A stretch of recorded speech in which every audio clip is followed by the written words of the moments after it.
I am a walking, talking miracle.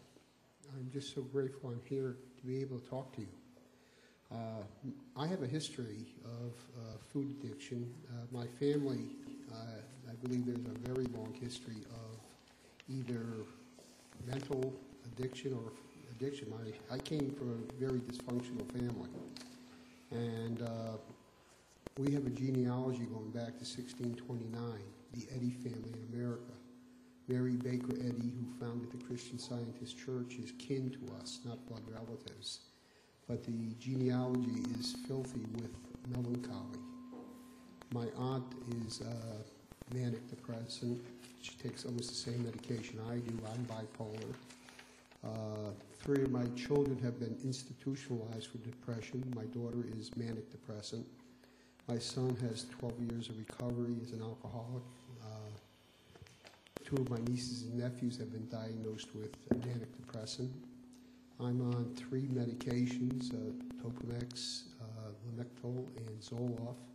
It took me 20 years of counseling to get to that chemical mix. It's wonderful. It is a chemical imbalance. But I like to talk, I got out of high school weighing 252 pounds. And I had one of my first diet on my 18th birthday. I worked in a drugstore for 3 years just to validate the medications. My doctor gave me a handful of pills. I know one was a diuretic. I know one was a thyroid pill. I know one was a amphetamine, was bifenamine T. Another one was Oronase, which was a diabetic medication. Another one was Librium. So one was to bring me up, one was to bring me down, and I went on a 1,000-calorie-a-day diet, and I lost 52 pounds in 3 months. Then I got drafted, so I went into the Navy. And I did get weighed and measured meals a day. But prior to that, I worked in a brokerage firm. So when I got out, I got married while I was in the Navy, so I got married. I'm still married to the same wonderful wife for 44 years. I have 4 children and 4 grandchildren. But I didn't have a weight problem while I was in the Navy. I had gone from 252 pounds, and when I got out of the Navy, I was around 205 pounds. But I went into the brokerage business, and it was a straight commission business. And I did very well in the brokerage business. Over the years, I became one of the top brokers in the country. I became a branch manager for some of the biggest brokerage firms you know. Smith Barney, Dean Witter, Payne Weber, and firms like that. I became a branch manager at a very young age and became a vice president and managed branch offices. I was a very, very successful broker, managed institutional accounts and hedge funds, and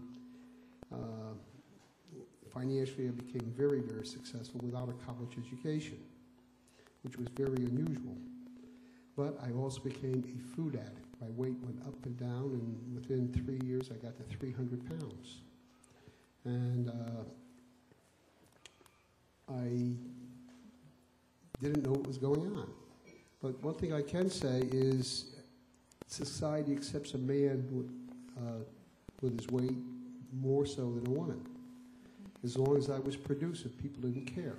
I had quite a few clients, and I was in a position of authority, and so what? As long as I produced, nobody cared. I was the boss. And I went on I tried every single diet there was out there. Everything that came out, I tried. And money was no object. I went down to the Pritikin Institute. I stayed there for 32 days. And I lost a lot of weight. They gave me 1 ounce of protein. They called it the regression diet. It was strictly a vegetarian diet with 1 ounce of protein a week. 8 meals a day. And you walked your fanny off. And I lost 100 pounds then. But again, that was an impossible diet to stay on. And gained all the way back. So what I want to talk about, in 1987, I went to Naples Research and Counseling Center. And Kay Shepard had been there. She left a little while before I got there. That was one of the best experiences I had in my life. I weighed 410 pounds when I got there. That was in June of 1987. And the reason I went there is my life had become totally unmanageable. I had been on insulin then for about 7 years. I was taking 400 units of Humulin a day. And the reason I got up there is my chief enabler was my doctor. And he would diagnose me over the phone. I was just like a drug addict, shooting myself up when I ate too much and bringing it down. I'd call and talking to him. And actually going on rounds with him at Yale New Haven Hospital at night, and then going out and eating 3 or 4 bagels with him. And he would call me 50 times a day checking his prices, the prices of stocks in his portfolio. So we were having a lot of fun together, but he left medicine because he was a brilliant inventor. I had gone out to Chicago, and he invented the QBC machine, and he sold it to Becton Dickinson. He was getting a nickel on every test that was being made throughout the world, 200 million being done a year, so he was filthy rich. And his partner took over and he said, Earl, I had him as an accountant. He says, I'm not going to take care of you unless you do something about your weight. So I went to Naples, and Kay had left there and set up this wheat, flour, and sugar diet down there, a diet or food plan, as we called it. And I went on that, and I found, the first time in my life, I found the 12-step program and a spiritual life that I never knew before, and I got abstinent. And I met my friend Colleen and a bunch of wonderful people just like me. I got into counseling. I found out what a dysfunctional family was, and I saw what I was doing to my family, and I couldn't believe it. I was the same as an alcoholic, the same disease. I learned all about the disease concept of food addiction. And I got clean and sober for 3.5 years. That was in 1987. By February of 1988, I had lost 185 pounds.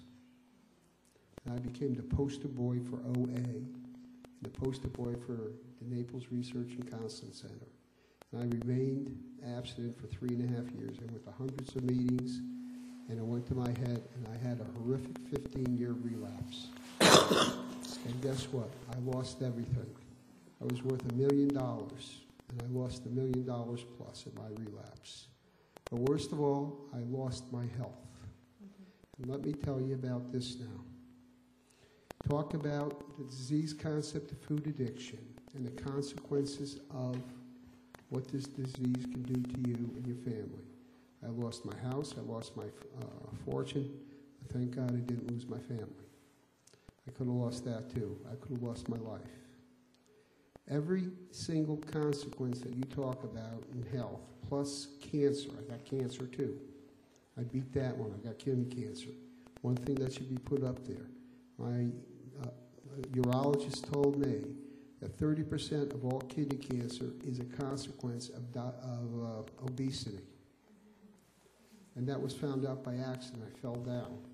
And my doctor told me she was concerned about me having a torn spleen. And when they did the CAT scan, they said, I got good news and bad news for you. Good news is your spleen is not torn, but you have kidney cancer. And they scooped out that cancer like a jelly bean because I had no symptoms and I still have my kidney.